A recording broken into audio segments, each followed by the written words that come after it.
Hello, it's xoashleypink, otherwise known as Ashley, and I am going to be doing my 2025 goals. I'm going to break down how I do them. I will quickly go through. So I did a really big pre-planning video about how I'm going to pre-plan my bullet journal and my goals because I find that I don't use my goals if they're not in my bullet journal, and this year I didn't really have a big section in my bullet journal for my goals, and I found myself not really doing them. So here's my things. I don't know how much you can probably see because I always have to, my video films in a square, so I have to crop it, but I got the pink this year for MakseLife. I've been doing MakseLife since 2020. No, 2021. Yeah, anyway. Because I did Cultivate What Matters, and I didn't find that work, so I Googled it, and it was like the year after MakseLife came out. Like, I used to have to, I'm Canadian, I used to have a mailing, like pay just for mailing forward address, just to get these, and now they ship to Canada. So I have these, which is the companion notebook series in this pink shade, which I really love. I have the markers and the dot markers. My dot markers are well loved and messy. So these I don't think I'll use quite yet. These are from MakseLife. I found these last year. I meant to use them and then I didn't. They're a little sticky note that has habits on them, and it's the same habits section that you would find in with MakseLife anyway. I got these last year, but I thought they'd be perfect for my bullet journal because I use an A5 now. Let's see if I can find it. Not an A5, a B5. And for my general functions page, I've been using that, and that's a lot of space. Or I use a long,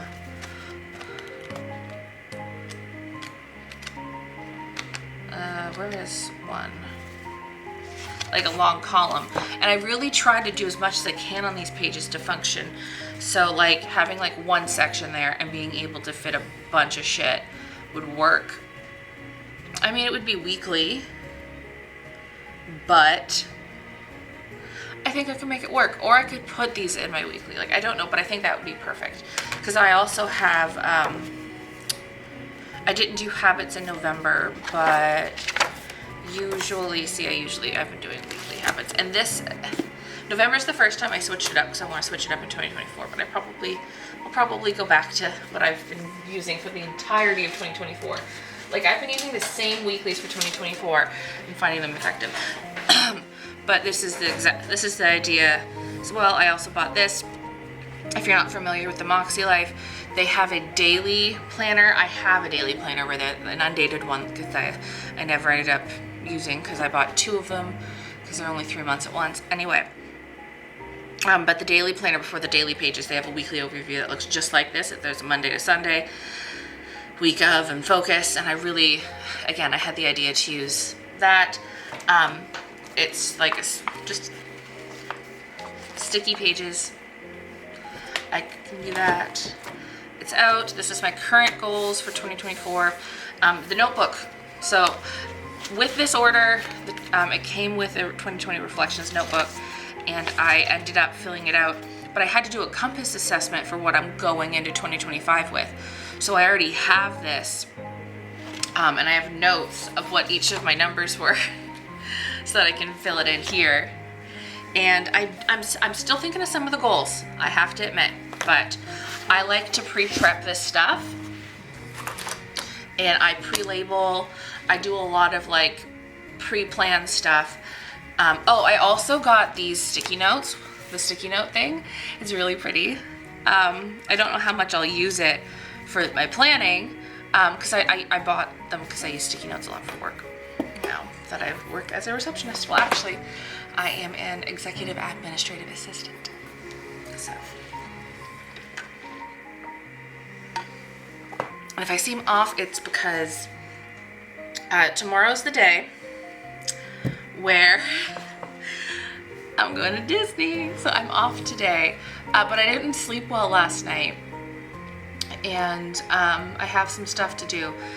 So I want to sit down while I have time and do this as kind of like a way to like get my brain to focus a bit.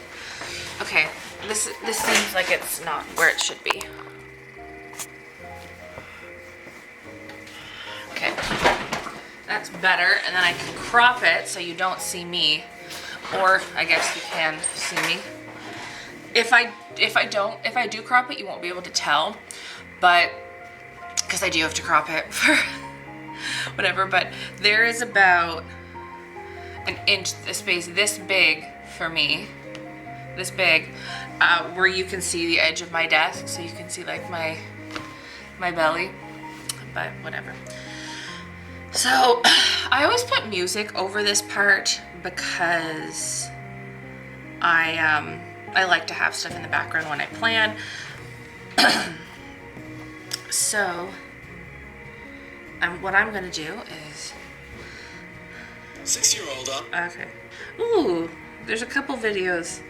Joshie Corinne is one of my favorite YouTubers. So I'm gonna get started with this. What I'm gonna do is I'm gonna label each of these with their quarter in 2025, and then I'm gonna go through and label the months in this book because I find if I do that, I'll fill in the other stuff of like, here's I have stuff that I need to do, so I'll fill in that.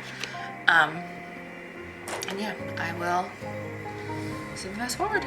Is 2 things that I'm currently doing. I'm labeling all 5 of the books, so the General Goals Companion Notebook, and then quarters 1, 2, 3, and 4. For anybody not familiar, the first quarter of the year is January, February, March. Second quarter is April, May, June. Third quarter is July, August, September. And the fourth quarter is October, November, December. A lot of businesses break things down quarterly. So if anybody ever talks about quarterly in the year, those are the 4 quarters people are talking about, usually, unless they have like a custom quarter thing. So one thing I find really useful is to just go in and pre-label all of my months. So the quarters aren't labeled, so realistically you could use whatever quarters you like. So this is me just going through and labeling every single one. I find this very useful for just references, and then also it gets it a little bit started on what it is when. I'm just picking the colors randomly, by the way, but I'm using the MakseLife zebra mild liners. So MakseLife has a what's it called? They did a collaboration with mild liners, so they have mild liners that they sell at their store that are in MakseLife colors, and they're actually labeled with each thing. They also have dot markers that are very similar, so I have those as well. And I believe I use those once we get to the planning stage.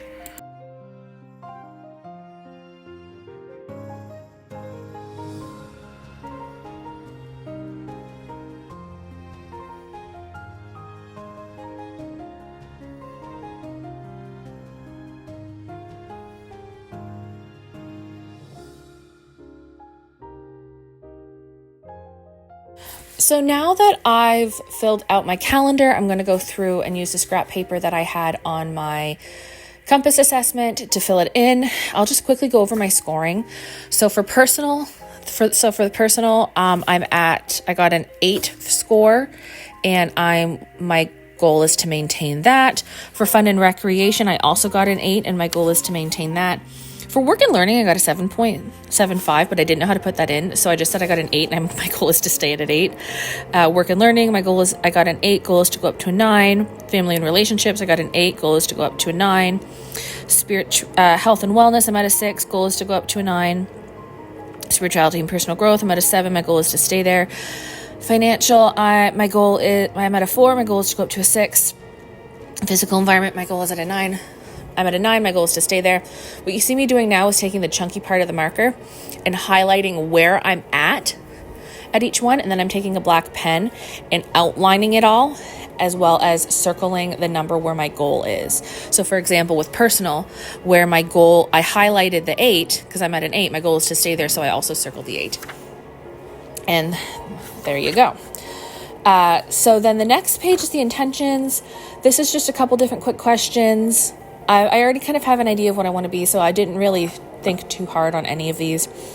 I wasn't going to do word of the year, but MakseLife asked you to pick one. I picked accountability because I am really changing my planner style, so I'm a little bit more accountable, because sometimes I have multiple planners and I like them interwoven. So a lot of stuff in my MakseLife is going to be in all my bullet journals, and you'll see that. The page that you're looking at right now is what's called things to consider in each area of life. So each category basically has a couple different things. So I'll just list a couple so for personal, there's like a list of like self-worth, self-image, self-love, self-care. So basically it's about 12 or more like 20 for each category. And what I do is and there are different ideas of stuff you can focus on.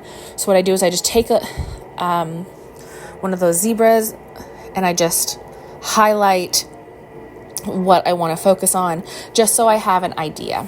So then we get into my goals, and I'm just going to quickly read them off. So my personal goal, my focus is going to be planning, and it's utilize my planner system as I have planned to. So for goals, bullet journal, memory planner, utilize my planners to do proper house and body routines, and it's a progress goal. For focus, for fun and recreation, the focus is gaming, and it's using my handheld and PC systems. And then I have some ideas of like playing Pokemon Go with Nara. And then also I put Disney because that would fall under fun and recreation. I just don't know what it would be. Maintenance. That's a maintenance goal. I skipped my work goals because I wasn't sure. So for family and relationships, it is quality time. So spend more time with my loved ones. So I have like walk the dog, movies with mom, time with Nara. It's a progress goal. Health and wellness. My focus is health. So do routines to improve my health. So workout, water intake, diet, take meds. It's a stretch goal because working out is something that I really struggle with. Spirituality and personal growth is a maintenance goal. My focus is to reflect, and it's to maintain my faith routines with reflections, apps, and tarot. Financial. The focus is stop being a dumbass. So utilize budget planner, binder, and bullet journal to be more conscious of monthly budget, transaction log, debit card, Visa card, credit card, pay off MasterCard, and that's a stretch goal. Physical environment is house care, utilize chore tracker, and maintain my apartment via care routines. And then I actually did go back, and my focus is going to be the business I work for work and learning, and it's to continue doing my business admin course, and then as well to quote unquote master Sage 50, which is the system we use. So yeah, that is that, and I will see you when I talk. So let's go over what I did. I find it easiest if I pre-do my months, because then they're there. And like I always plan for the best, prepare for the worst. And the worst is that I really want to do this, but I have so much chronic illness exhaustion that I can't. So I pre-label my quarters. I go through and I pre-label the months. Quarter 1, quarter 2, quarter 3, quarter 4, and I label it on the front and on the side, because this is sideways is how I look at all of my bullet journals and my journals that I have off to the side. So all of my notebooks I label on the side, like if they're solid like this. I don't label my coil planners because I can't, or my ring planners, but any kind of like solid book like this is labeled on the side in my house. Thank you so much for watching. Please give this a like, share, thumbs up, and then I'll help a balloon. I'll see you later. Bye!